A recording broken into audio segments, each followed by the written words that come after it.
Assalamu alaikum. In this video, we are going to be discussing how you can effectively create and invite new users within your Splendid account system.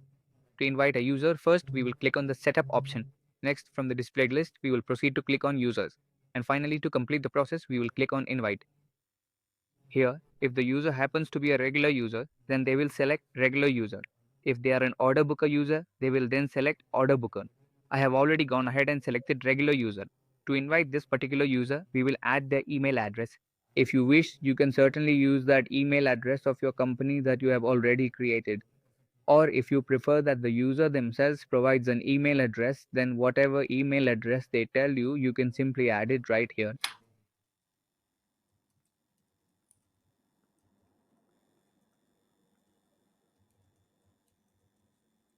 After you've entered the email address here, you can then decide what specific rights you wish to assign to this user.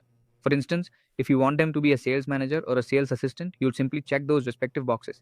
Alternatively, if you prefer this user to have complete company access, much like an owner or a company admin who possesses all administrative rights, then you just need to check the company admin option and they will automatically be granted owner level privileges.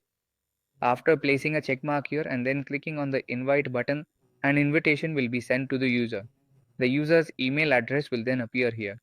The invitation status will show that they have been invited.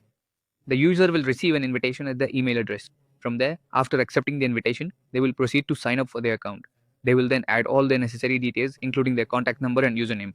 Once all this information is entered, they will simply complete the account sign up process from that point, and you will see them appear as active within your company.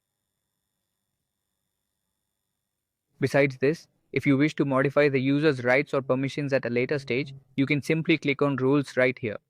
By clicking on roles again, if you intend to remove them from administrator status and grant them different authorities, you would then simply place a check mark on the appropriate option.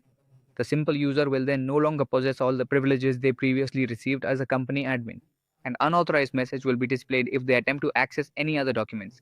They will only be able to access those specific sections for which you grant them permissions. Furthermore, with assistant level rights, a user can set a document to pending status, but they are unable to approve it. Approval can only be done by managers or similar roles or by a company administrator or the designated owner of the system.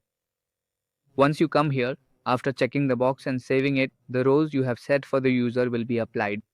If you have a user who leaves your organization and you wish to make them inactive, meaning you want to remove their email address or perhaps add a new user in their stead, then you simply click on inactive here, or rather click on deactivate, and this user will be deactivated and removed from the system. You simply click on this button, and right here you will be able to see a complete list of all the users who are currently deactivated. They will all be shown to you right here. Then you simply click back on the active button and this user will become active again.